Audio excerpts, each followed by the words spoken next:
So I wanted to give some thoughts on the Moscow Crocus concert hall attack. And I want to be very clear right off the bat on this. I have no aspirations of being a cheap reaction, knee-jerk reacting to every bit of news kind of channel myself, and I certainly don't think an event of this gravity where real lives have been lost is the kind of thing to do cheap reaction content to. I'm only reacting to this because I think there's a deeper point to be made, and that's what I strive for across my content. It's there's a deeper point to be made that we can illustrate via the case study of current events, essentially. So my take is this. I'll keep it brief. The narrative in mainstream media is this was a terror attack by Islamic State. My general view on stuff like this, whenever there's a mass public killing of innocents, my general view is there are no terror attacks, or there are very few genuine terror attacks, which is to say where a group of particular ideological belief decide to go and kill a bunch of innocents to supposedly demonstrate a point. My take on such attacks is it tends to break down into two categories. A, of it's just a mentally ill person snapping and lashing out at society. Or it's B, the machinations of intelligence agencies that want you to think insert group they blame it on are monsters and the kinds of people that do mass kill civilians. It's poisoning that ideological well, essentially.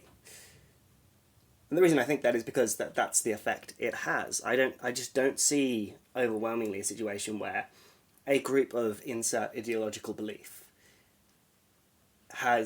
achieves any strategic or proximate goals by going out and killing a bunch of innocent people. All it does is as I said, poison the well against your ideology.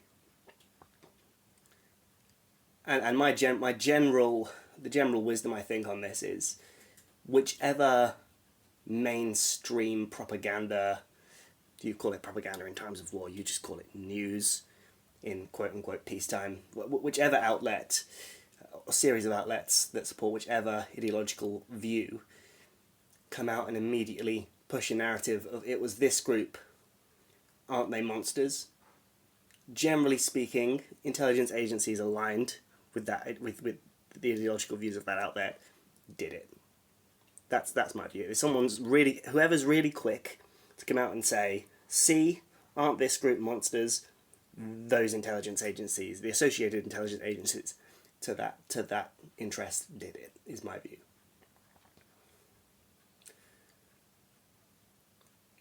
So in this instance, Islamic State are claiming it. My view is Islamic State are either controlled by Western intelligence agencies or heavily influenced. There's at least partnerships. We know our intelligence agencies fund Islamist groups when it suits in their Middle Eastern skirmishes. And we know we ostensibly are fighting them in other instances when it comes to the forever wars and the war on terror, etc., etc. So I would suggest,